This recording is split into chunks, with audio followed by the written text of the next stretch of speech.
Ayan. Ano po yung Ito ma'am, basically ito po yung sa contract natin ma'am. So indicated naman dito lahat ng details ma'am, from proposed na title, Oo. improvement of two-story residential building sa Brentwood po siya, no? Block 4 lot 43, phase 2. So owners yung Catherine Grace Wisam, and then kami po yung contractor. Kahit ikaw si Armar Salvador. Engineer Armar M. Salvador. Yes po, yung term po namin itong RM Salvador Construction and Trading po, sa Tarlac din po siya. So,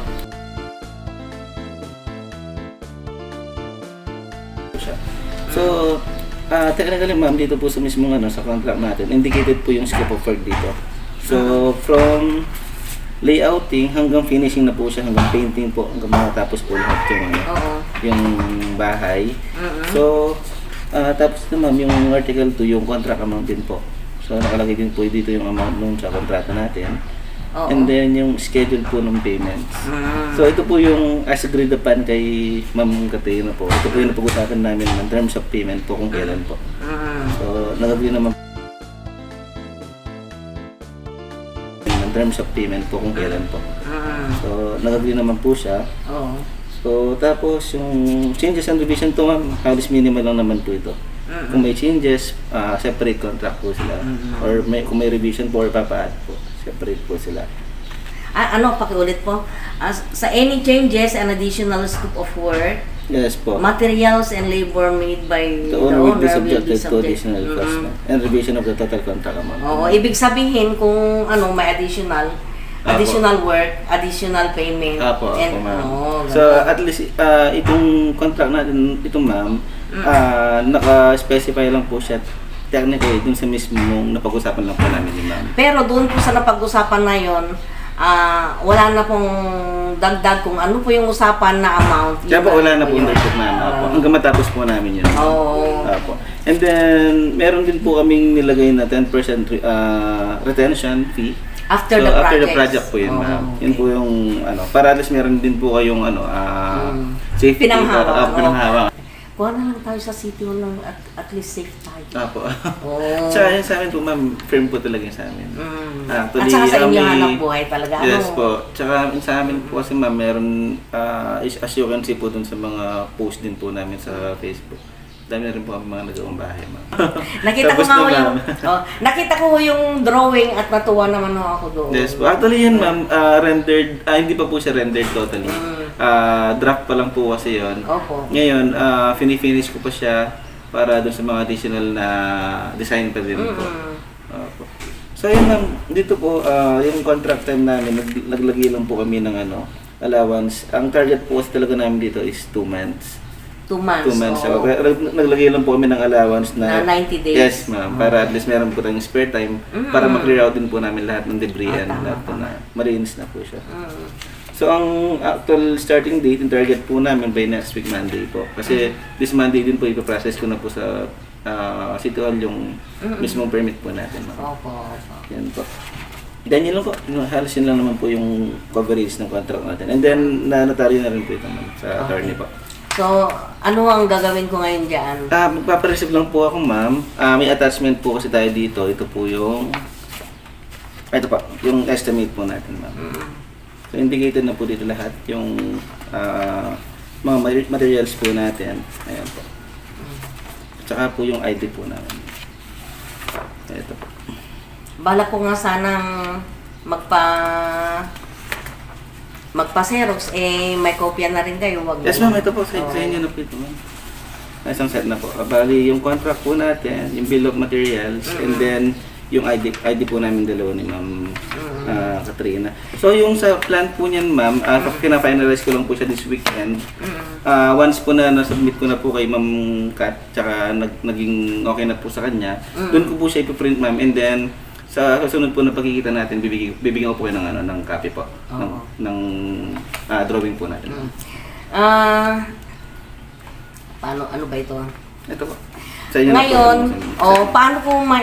paano nyo may sure sa akin na yung mga, ako dito, wala na akong pakialam sa amount kung ano yung mga nakadesignate dito na mga amount po ninyo, wala po akong pakialam, di po ba? Yes po, ma'am. Ngayon, ang tanong ko lang po kung paano po ninyo may sure sa akin na yung mga materials dito ay tama po sa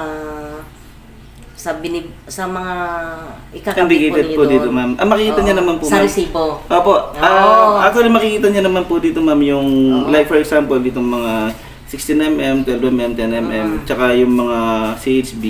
Kahit sa picture lang, ma'am, or sa mismong actual, makikita naman po yung mga yan. Yes, ma'am.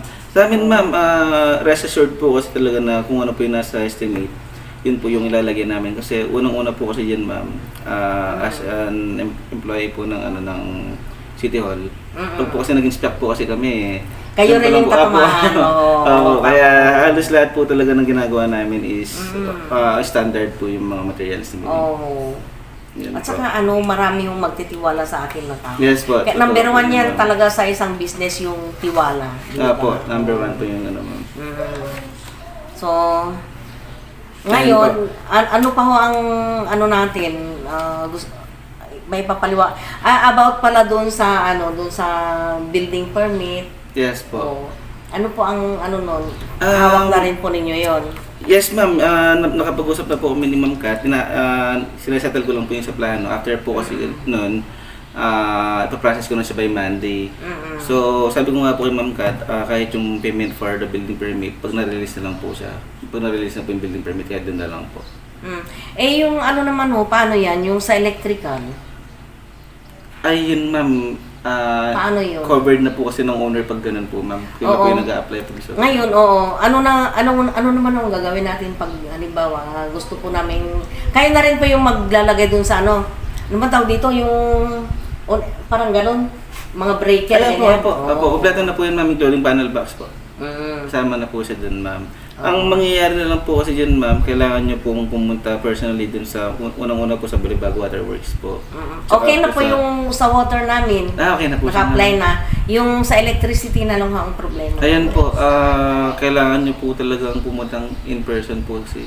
By March po kasi So saan manggagaling yung mga requirements namin sa City Hall na rin? Yung requirements po kasi sa Tarelco, ma'am, unang-una yung building permit po. Yun po yung yun. Requirements po kasi doon. So pag na-release na po yung building permit natin, ma'am, bibigay ko po sa inyo yung copy.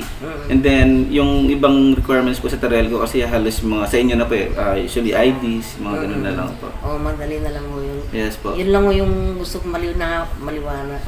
Pag at least pag nag-apply na po kayo sa mismong Tarelco po, kompleto na po kasi yung pinaka-hinahanap lang naman po kasi dun, ma'am, yung mismong building permit kung meron po ba before nila installan ng So, pag halimbawa nakapagbigay na kami ng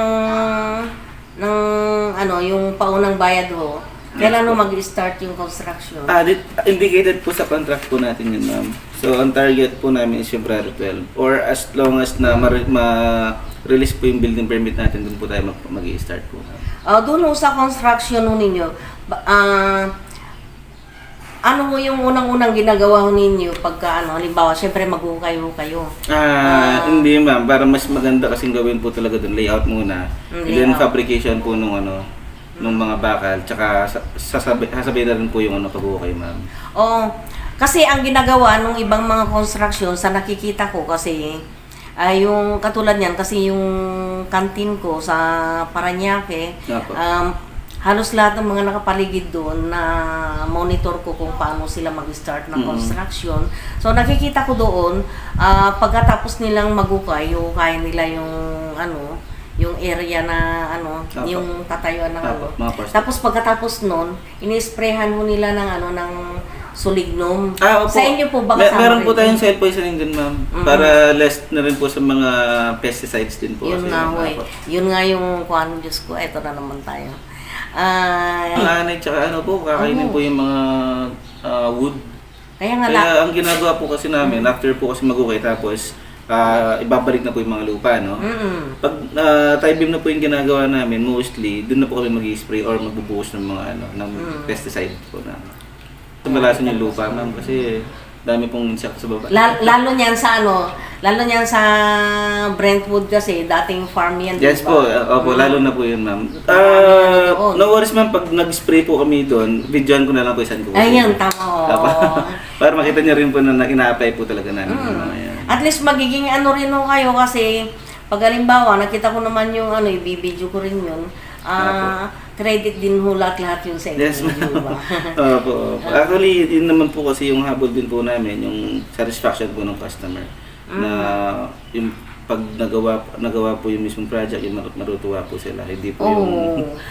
Dapat proud na proud pa kami. Ay, ginawa ni ganito, di ba? Yan din po kasi yung pinangangalagaan namin pangalan Yun yung... Pala, mas maganda po kasi kung yung gawin ko na lang po na acknowledgement receipt is handwritten po. Para mas ano po siya na gamit Mas maganda, po talaga sa ano? ma'am. Apo. Pero kasi kami, nagkokontrata din po kami. Yes, po. Katulad yan, mga company rin na ano, hinihingian po kami ng ano talaga yung talagang proper na Apo. acknowledgement. Meron ma'am, receipt. ako, aside po dun Oo. sa proper ma'am, magbibigay din po ko nung ano. Ay, aside po dun sa handwritten, meron po kaming acknowledgement receipt na bibigay din po sa inyo ma'am. Mm-mm. Yun po.